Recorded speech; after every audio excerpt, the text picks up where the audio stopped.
I'd like to call to order this special meeting to do some approvals because we lacked a quorum last time. Call this meeting to order and have a roll call, please. Elizabeth. Sorry, I had to unmute. Bradford. Burnett. Stacy? Hello? Hi. She's taking the roll. Present. Stacy Burnett, present. Kaplow. Present. Larson. Resnick. Here. Rigberg. Here. We have a quorum.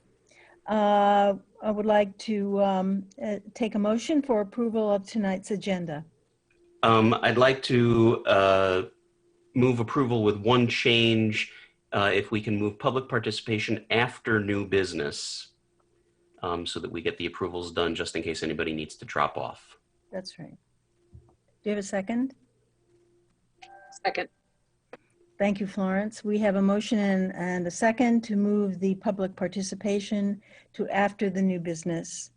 Let's have a roll call vote, please. Burnett. Present. Voting yes or no? Oh, I'm sorry. Yes. Yes. I'm still trying. Kaplow. Yes. Wake up there. All right. Resnick. Aye. Rigberg. Aye. Good. We have approval of that motion. Now our second item is the approval of the minutes from the meeting of October 14th, 2020. Do I have a motion, please?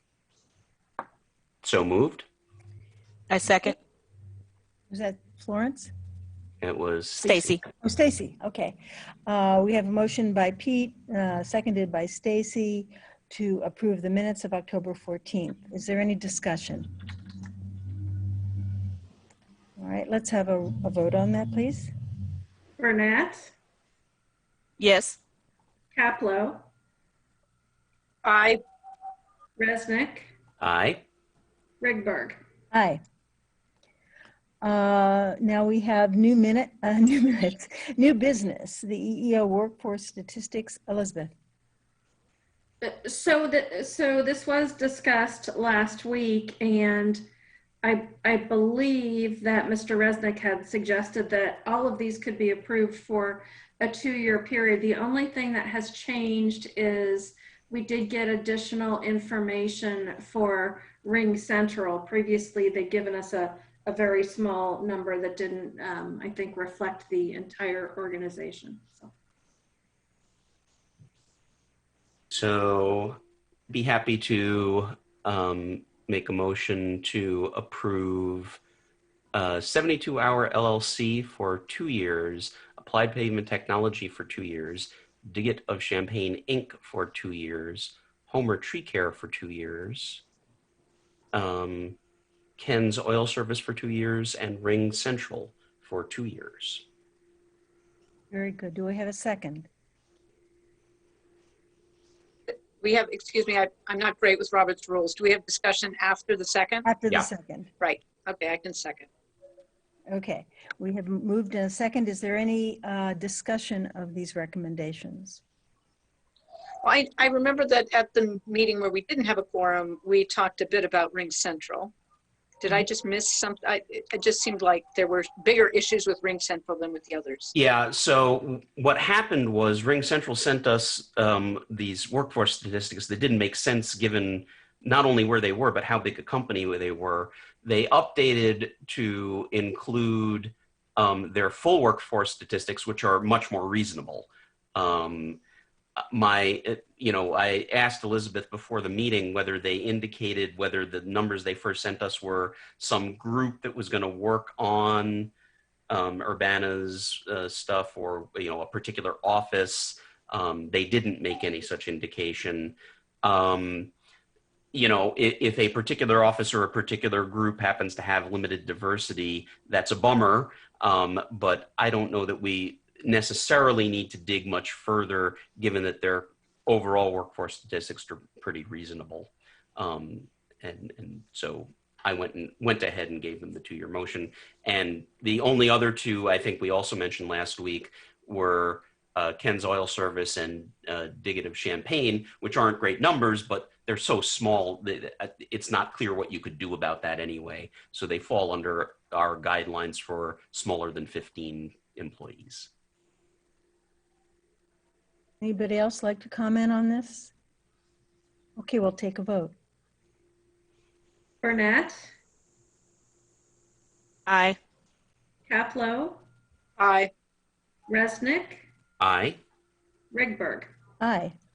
The motion passes. And we've taken care of our business. We now have public participation.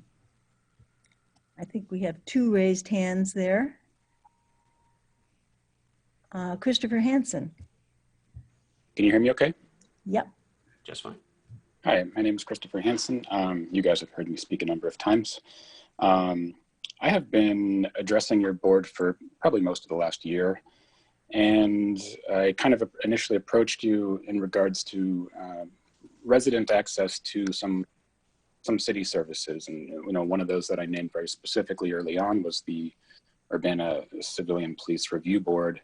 And I tried to make your board aware of various efforts by city staff and the Urbana Police Department to deny access to that complaint process. And the response from your board has been, well, almost entirely to, well, first of all, deny that it was even an issue that your board could address, which is clearly wrong. I mean, it's written directly in ordinance that your board is supposed to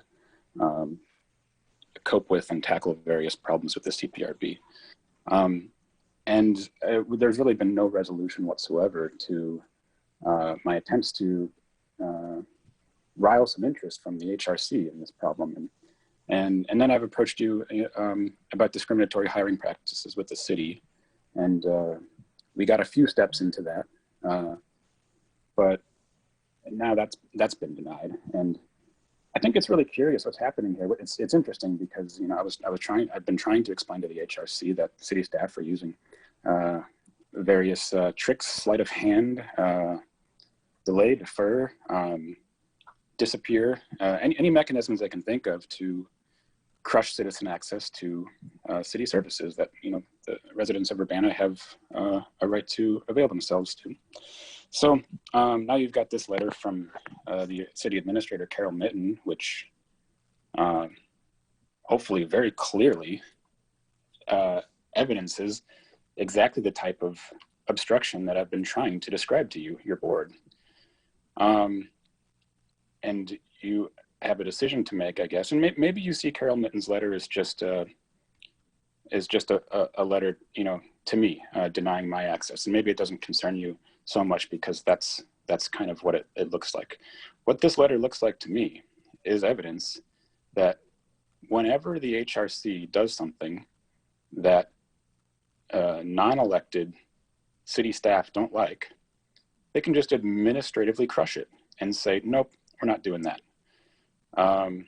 And by some of the posture I observed last week by some of the board members on the HRC, it seems like you're leaning in the direction of just kind of accepting that as fact.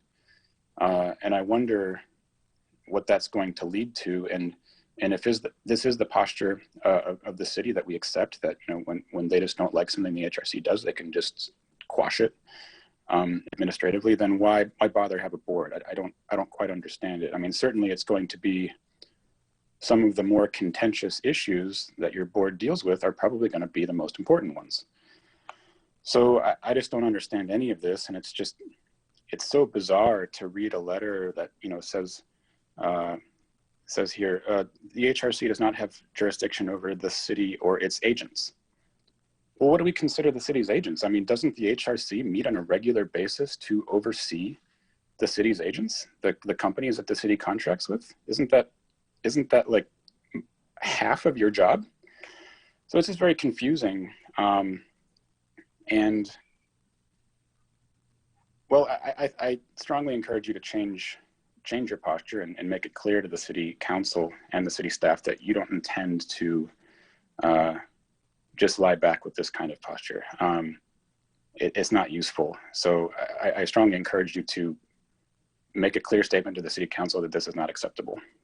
And like I tell you every time I speak, I'm happy to have a back and forth with you. You can vote to, stop the normal public input rules, and we can have a discussion anytime. I'm right here.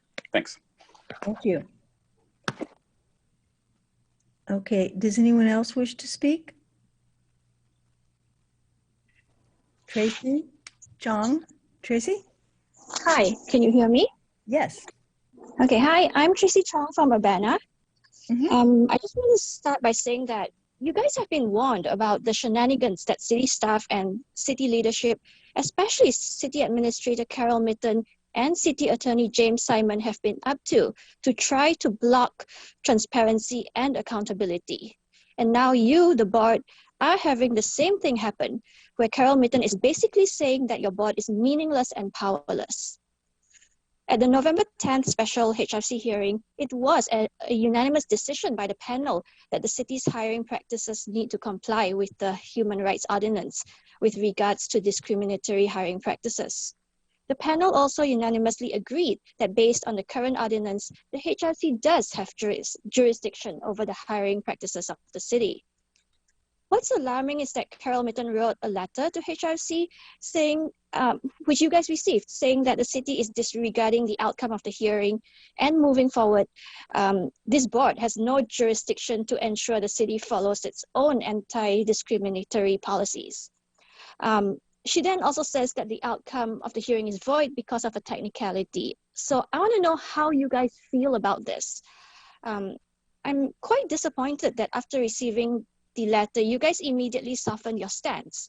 Last week during your meeting, I heard you guys suggest just to write a statement to say that the city has an obligation to follow its own ordinance. After all that has happened, do you seriously think this will work? Who will enforce this, this soft statement?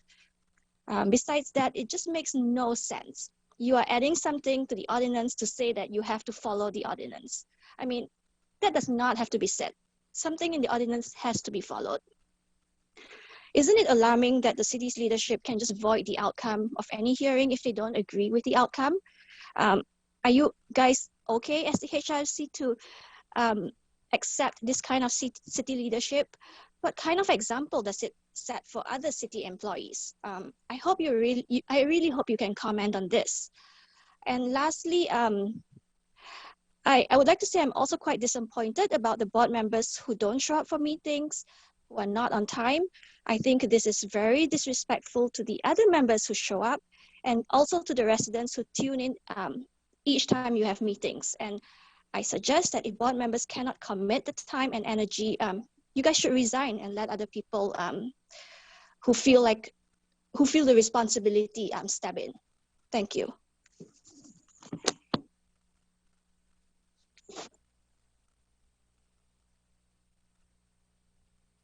Fran, you're still muted. Thank you. Thank you. Thanks for the public input. There being no more business before us this evening, unless there are any announcements, I will adjourn this meeting. This meeting is adjourned. Thank you all.